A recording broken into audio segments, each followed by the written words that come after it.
Alas 4 ng umaga na nga pala kami nag-ride out. Maluwag ang kalsada kaya dire-diretso ang biyahe namin. Mula Caloocan ay 62 kilometers ang babiyahe namin. Di na kami huminto dito sa Shell Buso at nagpatuloy na lang kami sa biyahe. Ang sarap talaga bumiyahe dito. Tamang chill ride lang ang pacing. Hanggang sa marating namin ang Big C, konti-konti na rin dumadagsa ang mga rider sa mga oras na to. Kaya patuloy na kami sa aming pagbiyahe. Alright. Ang comfy talaga gamitin itong Spider Force B2. Tapos naka Freecon KY B2 na nanabili namin sa memory.ph.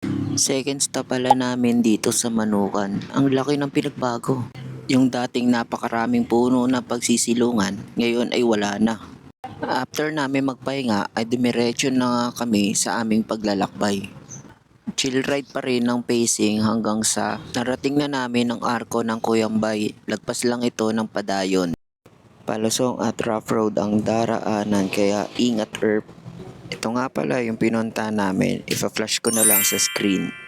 No entrance and parking fee pala dito. Yung mass nila ay nag-i-start ng 11 AM.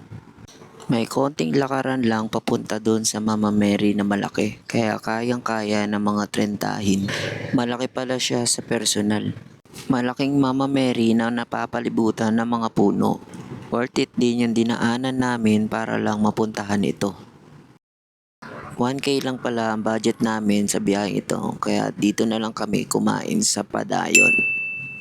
Palusong ang daanan kaya doble ingat.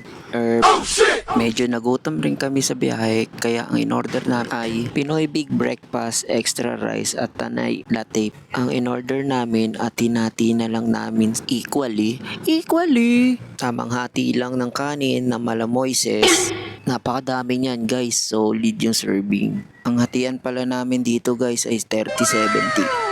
Kaya tamang food trip lang mga trentahin. Tamang amoy lang ng 1K bago lumipad. Naka 762 pala ang total bill namin dito. After mag-bill out ay umalis na rin kami.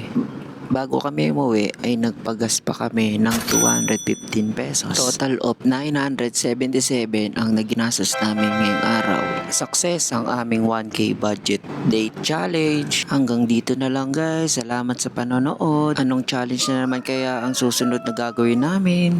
Like and follow kung nagsisisi kang panoorin ito. Alright?